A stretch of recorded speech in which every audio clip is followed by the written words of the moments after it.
My name is Kina4Mid, and I was the original project coordinator for HLID.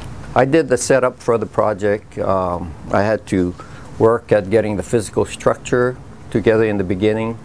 There were things like office space and staff and those kinds of things that had to be dealt with.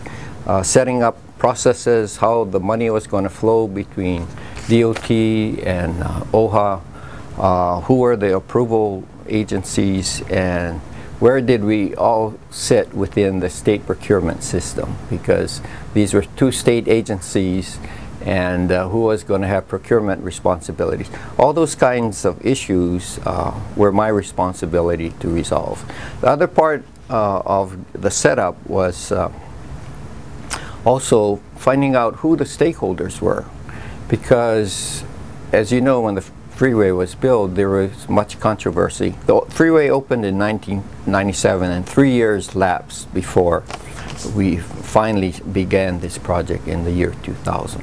So part of my responsibilities was to seek out those people who had interest, the stakeholders who had interest about the adverse mitigation. HLID by nature was always kind of a different type of project. All the agencies never had done anything like this. Federal Highways Administration across the nation had never done a project like this. We were the first one out of the block. Even though they had done mitigations in other places, the difference was that the freeway was already built, and now we're doing the mitigation.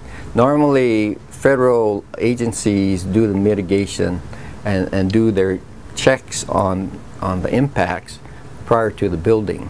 This freeway was already constructed, and so we're coming after the fact. And the challenge was about not only understanding that there were impacts that we were going to try to address, but what is the process by which we would go about doing this? Trying to define that process. What is the process by which the working group could come to decision? That was a very difficult thing, because when we got all these people together, they all came from, although they knew each other, what we learned was everybody had a different perspective in some way or another.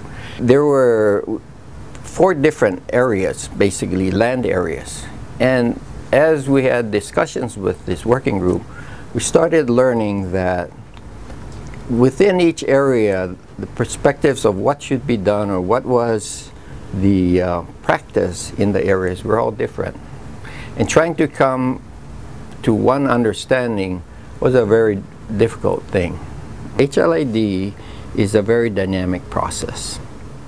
And the things that came to bear during my time, the decision makers, where the agencies were, where the people were, the things we were learning and discovering, the things we could do by law and the things that were illegal.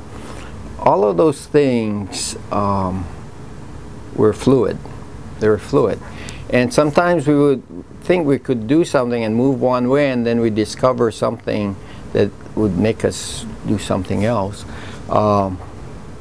It was not a process where you kind of knew things all the way. From the very beginning, it was discovering itself. The overall adverse impact was that when the freeway was built, it really took away the pristine nature of the valley, and the processes of Mother Nature, number one, were interrupted. The stream flows were interrupted. The quietness of the areas were interrupted.